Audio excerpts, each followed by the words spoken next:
Hello everyone, my name is Pascal Murphy, and about 5 years ago I decided to put this rainbow peace flag on my house, and I'm not gay. Now, putting a flag on your home is not a particularly radical action. People do it all the time. Canada flags, pirate flags, maple leaf flags, although they hardly win. But I decided to put this flag up for a whole set of really important reasons. One of the reasons is that I'm an instructor at Ryerson University, which means I know all about the epidemic of homelessness among the LGBTQ community. I know that young people are being kicked onto the streets because of queerphobia, homophobia, and transphobia. In fact, it is understood that between 25% and 40% of all homeless youth in Canada identify as LGBTQ. Another reason I put this rainbow flag on my home is because I live across the street from a high school. And I know that queerphobia, homophobia, and transphobia are alive and well in our high schools and universities for that matter.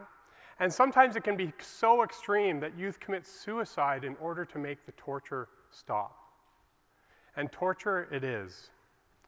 Behind me is a live stream website called No Homophobes, which is a strong example of how torturous society can sometimes be. It shows how many times people are using derogatory terms towards the LGBTQ community. The example you're seeing is how often these terms were used on Twitter just yesterday. You can also see these terms over the last week, and you can also see these since 2012. If this website represents what some people are willing to say publicly, just imagine how often these derogatory terms are used in our everyday conversations. And the impact of all of this is we're sending a repetitive message to our LGBTQ youth that something is wrong with you.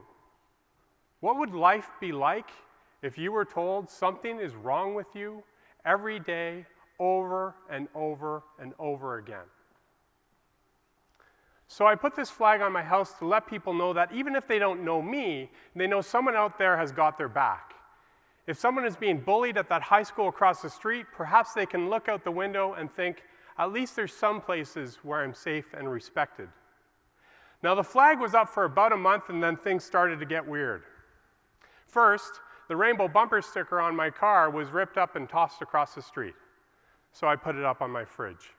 Within the next month, that flag was stolen, so we put another flag back up.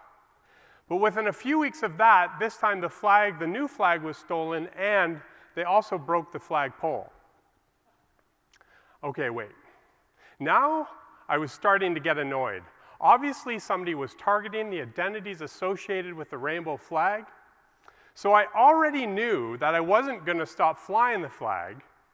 I know, maybe I just need to put it up higher, and this time I'd put up 2. Now, I do understand that putting 2 flags up on the second story of my home might be interpreted as a bit of a bring it to my local hater, but I was okay with this. Was I bothered by all of this? Absolutely. I remember a few different times after some of these incidents happened, my partner Sarah and I would spend reacting to every small little sound that came from the front of our house. We would actually run to the front door to see if somebody had, God forbid, come crashing through our very rotten porch roof. And so we developed a plan. All right, Sarah, if we hear somebody crash through the roof, you call 911, and I'll run outside to see if our local hater needs first aid. Hey, are you okay? Are you all right? I know first aid.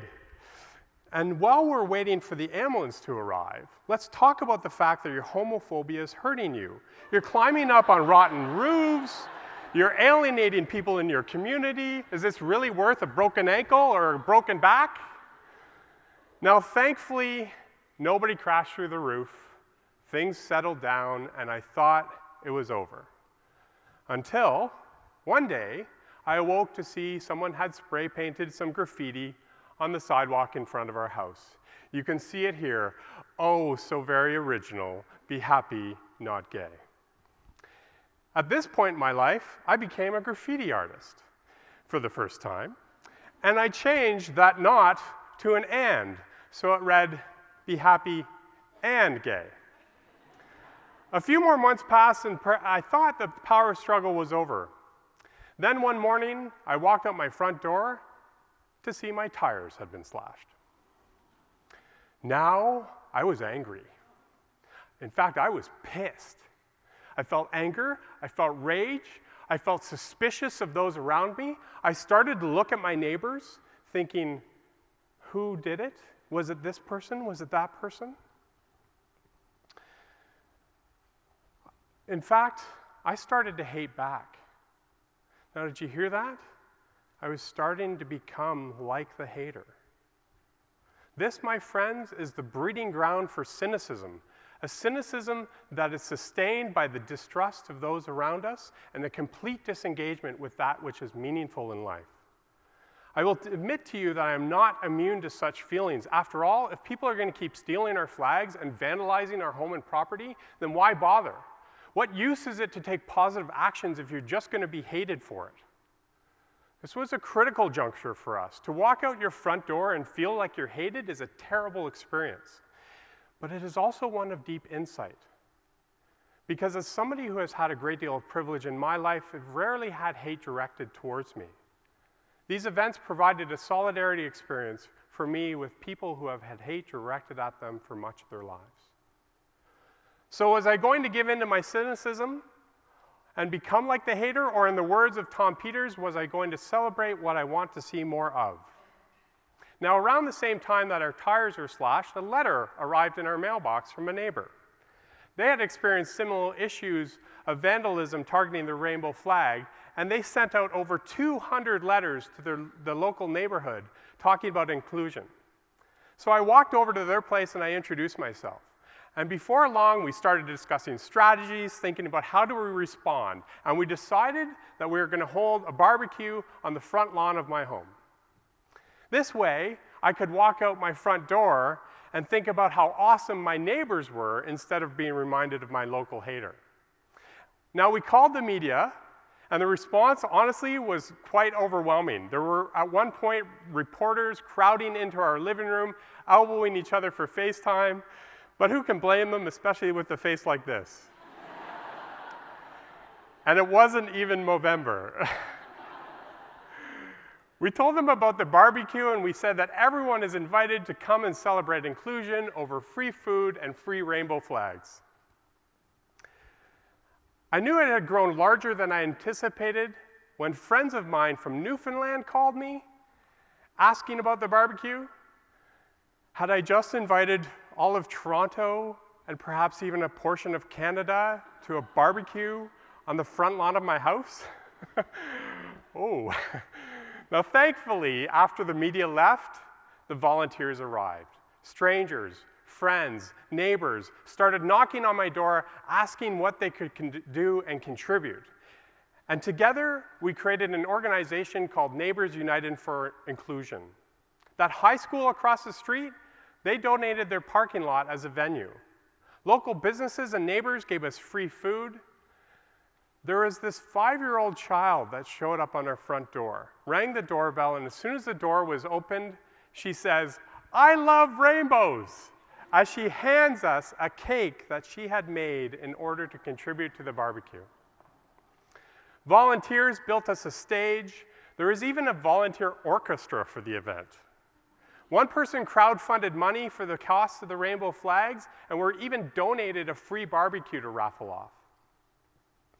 At the barbecue, we made one request of the crowd: to put a rainbow flag on your home for a day, for a week, for a year, or more.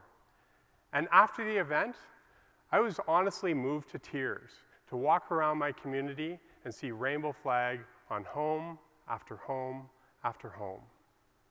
I can honestly tell you that this was one of the most amazing experiences I've ever had the pleasure to be a part of. Now, if this story ended with me walking out my front door and hating the world, none of this would have happened. And this was tempting, very tempting. There were times where I could have gone down this road with ease, but I didn't.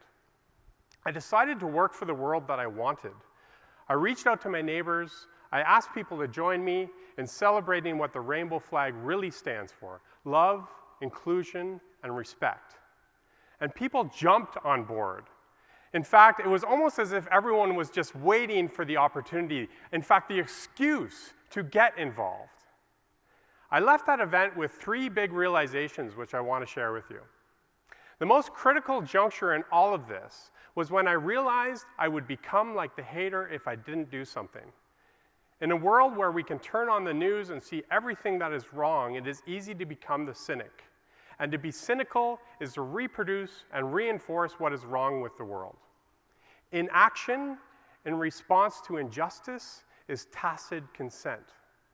Our willingness sometimes to understand injustice as not my issue ultimately supports the maintenance of the status quo. So here is the first realization. I learned that if we want to change this world for the better, then our positive actions are most important precisely when we want to hate the world the most. This is where change happens. Now, please don't get me wrong. I want you to be angered by discrimination, injustice, environmental degradation, and so much more. Be angered, but I'm asking you to make a conscious decision about what you choose to do with that anger. Which brings me to realization number 2. Cynicism dissipates and change happens when we refuse to simply reflect the world we are presented with and instead reflect the world we wish to see. We must live for the world we wish to see as opposed to the one we currently have. Hanging the rainbow flag on my home does not have to be understood as a representation of one's sexuality or gender expression. And while this is true for some, it is more importantly a representation of the world we wish to live in. To engage, to work for the world we want is to make change. It is to offer those around us the opportunity to be the amazing people they inherently are. By acting, we give other people permission to act. By choosing inclusion, we give other people the permission to speak up. If you like the idea of living in a world where you're loved, valued, and respected, then let's build that together. Which brings me to realization number 3. Changemakers, or iconoclasts, are among us. I personally look up to people in society that refuse to let themselves or their communities be defined by injustice and hatred. We can focus on agents of positive change throughout history, such as Nelson Mandela, Martin Luther King, Aung San Suu Kyi, and others, but there are many examples in our everyday lives. So I want to tell you about a few of my students. In a society increasingly defined by Islamophobia, Munira Abukar ran against former Mayor Rob Ford in our most recent municipal election in Toronto. Her signs were graffitied with Nazi symbols, people threw garbage at her volunteers, and yet she refused to let this define her. She continues to work for the world she wants, even in the midst of intense hatred. Joe Dale formerly experienced homelessness, a great deal of police brutality, and has been called almost every derogatory word you can think of. Now, he is not only pursuing his undergraduate degree, but he is a regular speaker in my classes, educating others about the injustices towards the homeless population. He is someone who I deeply respect, primarily because he refuses to accept this world for what it is when he knows it can be so much better. Emily Wright has experienced mental health issues, addiction, and homelessness, and has now become one of the most vocal people I know in her advocacy for the rights of the disabled, the homeless, and those with mental health concerns. Her willingness to stand up to injustice continues to inspire not only me, but large swaths of society around her, as she is regularly featured in the news media advocating for social change.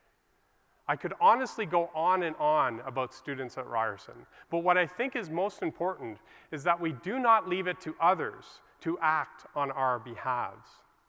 In fact, participating in positive change is accessible to every single one of us, especially when it comes to our most simple of acts, like hanging a rainbow flag on your home. If you want to find the change makers in society, look to those who are most hated and are still working for justice. These are the people who have so much to teach us. These are the people who will refuse to allow other people's hatred to define who and who they cannot be in this world. So in review, number 1, positive actions are most important precisely when we want to hate the world the most. Number 2, how do we challenge cynicism? By living our lives for the world we want instead of what the world currently is.